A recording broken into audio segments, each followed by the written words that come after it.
This month's episodes celebrate 200 years of the Erie Canal. These installments are a personal convergence with the Virgin Mary and my growing in understanding of her presence wherever I traveled. First, a book update. As you know, NicoSteves.com is the best way to keep updated as to what's what, plus the exclusive way to get onto my mailing list. And there's a link posted there at NicoSteves.com that goes to the YouTube channel. Currently, on the YouTube channel is a video where I read from my book, The Very Fine Light, plus these podcasts are now populating the channel as well. Nico Steves here. I'm sharing an intersection of my first original work and how it impacted my getting closer to the Virgin Mary over this month's podcasts. Why, you may ask? Because this month is the commemoration of the bicentennial of the Erie Canal, which is a 350-mile artificial waterway that crosses New York State and helped turn New York City into the center of the New World. Now, back 25 years ago, I made an independent movie called The Origins of the Erie Canal, which I recently added a 25-year later section. You'll be hearing the soundtrack of this 45-minute story broken up into 4 12-minute podcasts, and you'll be hearing them here for free. As for the convergence I mentioned with respect to the Virgin Mary, while shooting this work, I traveled from Atlanta to record the documentary and extensively traveled across New York State about a week here, a week there, over a 5-year period.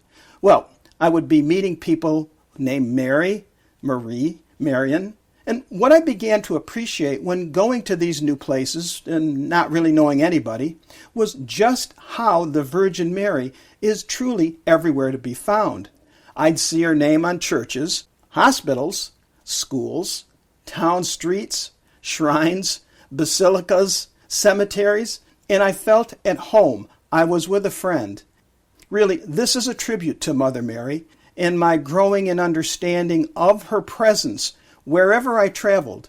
It started during this documentary journey in parts of New York State unknown to me. She was always there, and I became more sensitive to the real nature of her being everywhere, and I've continued to find her as I leave the country too.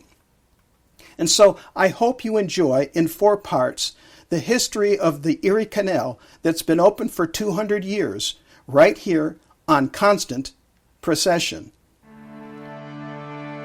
And now enjoy this final installment of the Erie Canal, installment 4.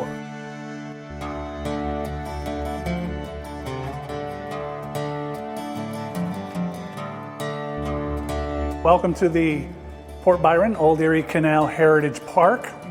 We are a partnership between the not-for-profit, the Canal Society of New York State, and the New York State Thruway Authority. And because of our unique location on the interstate system, on Interstate 90, we get visitors from every state in the Union. We get visitors from dozens and dozens of countries around the world. And they're on this magic sort of corridor between Niagara Falls and New York City, and they stop here. Sometimes because of the canal and they're interested in the canal, but sometimes it's something as simple as they stop to stretch their legs, and then they find out an hour or 2 later that they're still here because it's that interesting to them.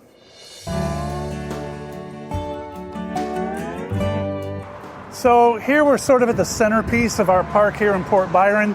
This is a lock that dates back from 1853, part of the enlarged canal, and this is what people see when they come from the thruway. They see this ancient stonework, and that'll capture their attention. But this was a lock with an 11-foot lift and would have run until 1917, and the third version of the Erie Canal opened 1918. The recess in the wall here is where a lock gate would have recessed into the wall when the gates were open. Another feature of the park is an 1895 Canalside Tavern, and it's the Erie House Tavern. It is a time capsule. You walk through the front door and you are in about 1900, staffed by our very talented and enthusiastic docents. and they will tell you the story of life along the canal, not so much in 1850, but more like 1900. So as you can see, you come into the Erie House Tavern, you're stepping back in time. The canal is right out front, and the daughters of Pietro Vendetto lived here until the mid-1990s. So they saw the mules, they saw the barges, they saw the lock operating, and all of their stories and accounts are firsthand. So the next big thing here at the park is the addition of a replica 88-foot canal barge from the old canal. We're very close to having that actually delivered in the next couple of months, and it's going to be right in front of the Erie House Tavern, right in the old canal bed.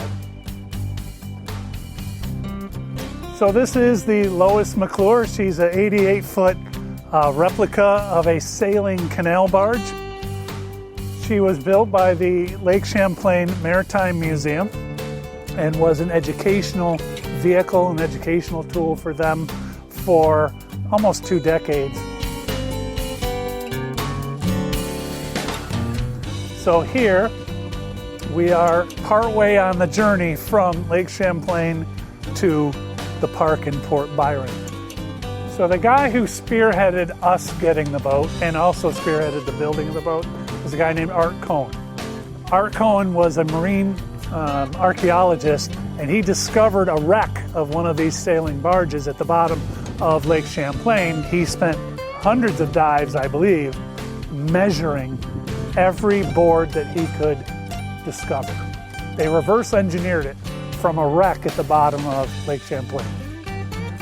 So the crew on one of these would have been remarkably small, maybe 4 or 5 people, and that would include putting the masts up when it was sailing and taking the masts down, which is kind of hard to believe, because to lift this out of the water, we used a 300-ton crane. I don't know how they did it.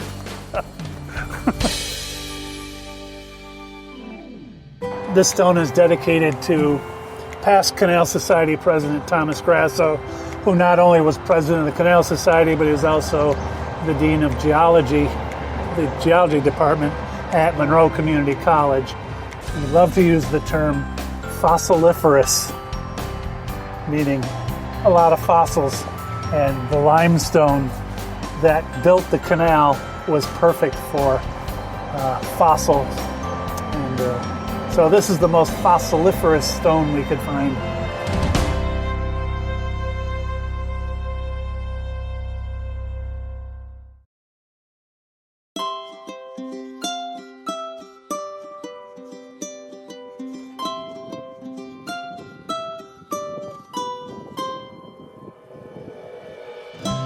This goes back actually to the late 1990s. We had a little sign that said "Terminus of the Erie Canal," and here this was actually the gateway to the west. I mean, it wasn't where St. Louis, where Saarinen built that wonderful arch in St. Louis. It was right here in Buffalo. So we had this sacred spot, and we have been at the Buffalo Maritime Center very interested in the harbor redevelopment of the Buffalo Harbor, and it seemed that with that canal, this really invited the idea of not just being a slip for power boats to move into or whatever, but something that ought to have historic resonance to it. So we were also involved in the project of re-watering the terminus of the Erie Canal.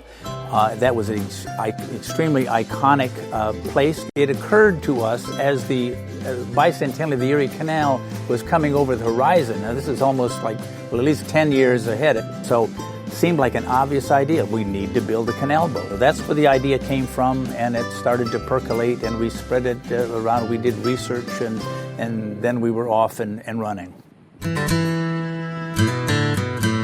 But the initial concept was not necessarily to go to New York, but simply to transfer this idea and this enthusiasm we had about the canal to our nearby neighbors, to go to Lockport, to go to Rochester, to just work the canal back and forth and try to create in these other communities the kind of excitement that we had created in Buffalo.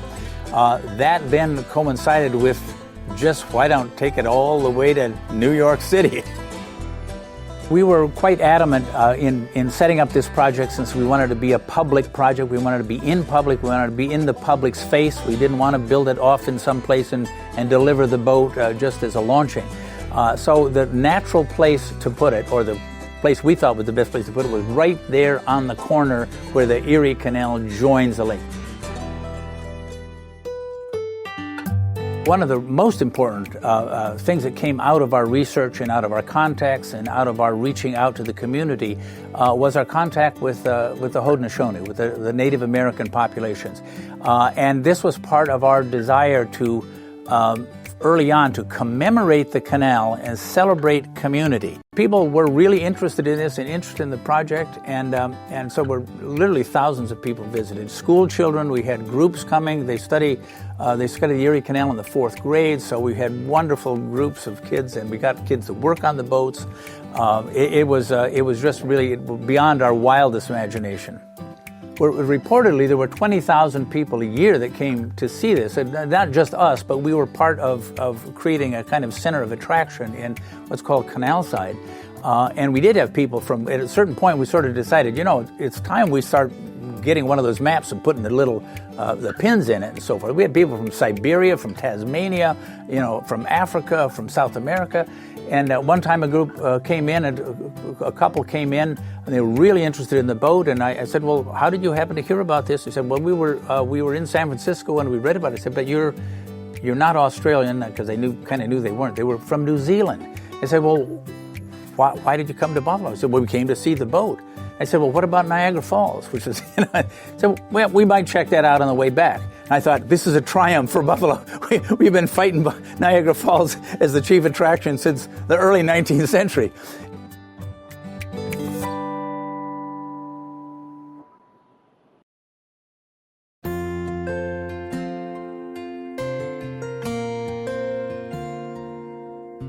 So we are at the Liz and Dave Beebe Camillus Erie Canal Park here in Camillus, New York. And this park was started in 1972 by a group of volunteers, and 53 years later, we're still here. We have a 420-acre park now with about 13 miles of trails, a very active education program, a 2-story museum, 4 boats, and both the original and first enlargement of the Erie Canal on site.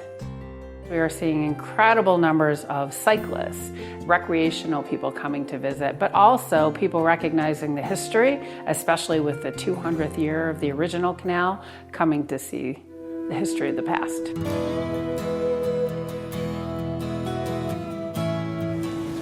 One of our big pushes here is education, and between May 1st of this year and June 20th, we will educate almost 2,000 4th graders.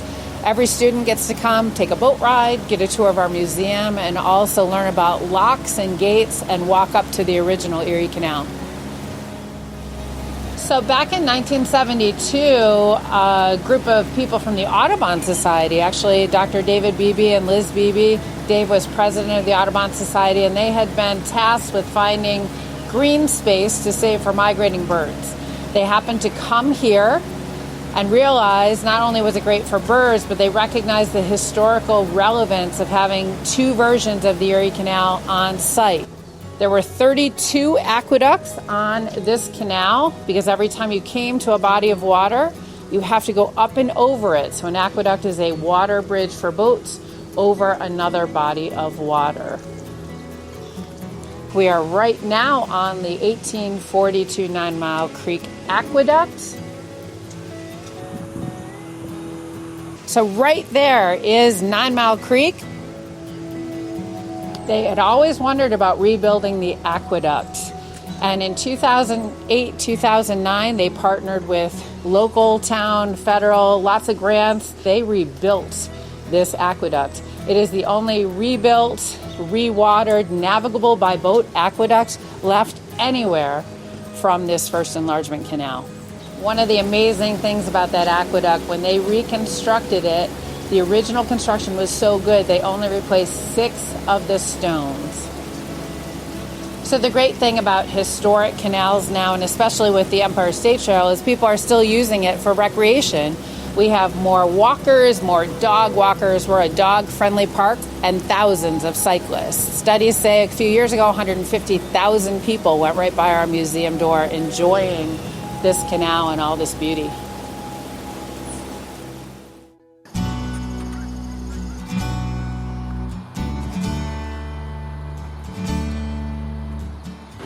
Yeah, we're cycling from Buffalo to Albany along the canal. Our day 3 is going very well. It's been a great ride. Very nice. Nice people, nice area.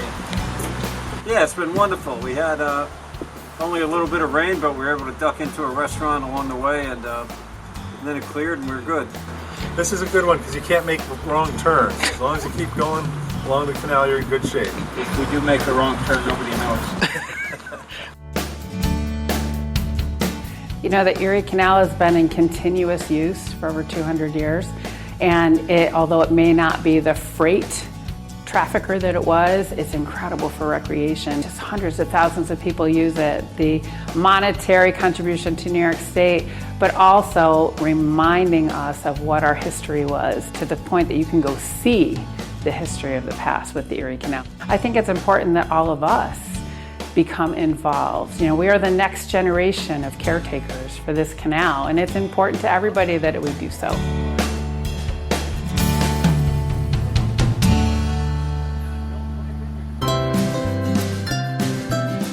That's it for this special about the Erie Canal. Please come back next week for more. Well, this is Nico Steves. I hope you enjoyed this installment. My book, A Very Fine Light, can be found using the title, The Very Fine Light, on Amazon.com. Please feel free to contact me at nicosteves.com. That's Nikos Steves, Steves.com. If you like this episode, and for more, share them with friends. Well, this is Nico Steves. Thank you. See you next time.